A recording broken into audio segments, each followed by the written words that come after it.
Of the Real Estate Investors Association, a real estate broker, and a property manager that represents 39 owners and over 450 units in the Stark County and surrounding area.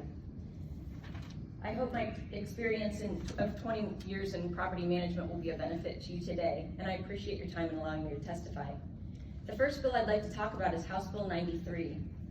Over the years, I've watched multiple municipal utility departments put liens on properties against non-owner occupied residences for charges that owners did not agree to or have the control to limit. For example, I have an owner in the Alliance area who never signed for water service, yet the water department started service without authorization. This same water company has repeatedly ignored another owner's pleas to turn off water service for tenants that were running up bills and not paying for them.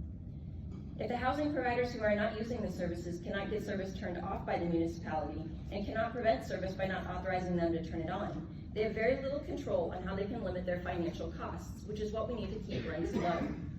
It's detrimental to the housing provider and to the responsible tenants to force housing providers to pay for services they're neither using nor have any control over the start, stop, or limit of those services.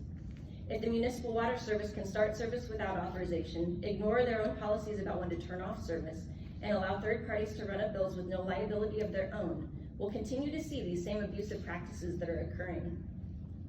I urge you to pass House Bill 93 because I believe it provides some relief to the housing providers and encourages municipalities to work appropriately to keep financial burdens to a minimum for everyone involved.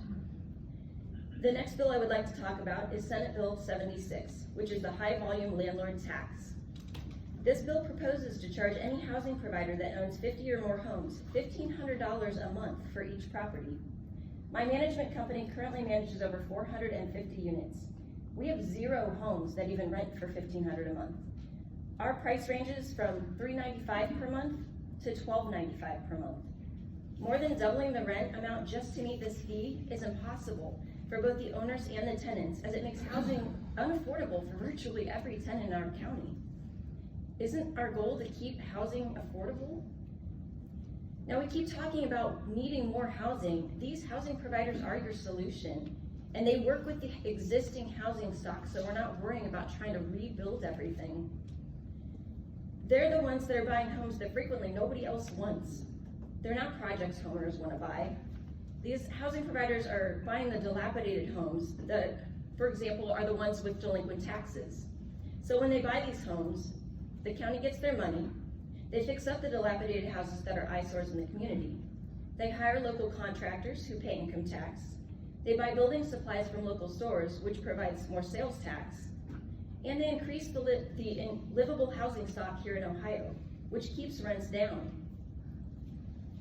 This bill would encourage more out-of-county investing. And even if they are good people trying to do their best, it is much harder to manage properties in 4 counties rather than just the one you live in. Another scenario is that many of these housing providers would go to another state to invest, which drives investment out of Ohio. The GAP report for this year listed that we have a shortage of 270,000 rental units that are lacking here in Ohio. We need to keep those willing to invest their time, effort, and money into rental homes here to solve that problem. In essence, there are unintended consequences of this bill that will hurt tenants, owners, and cities. And I think there are much better ways to solve this problem. Chair Reynolds and members of the committee, thank you for allowing me to testify today. If you have any questions for me, I'd be happy to answer them at this time. Questions from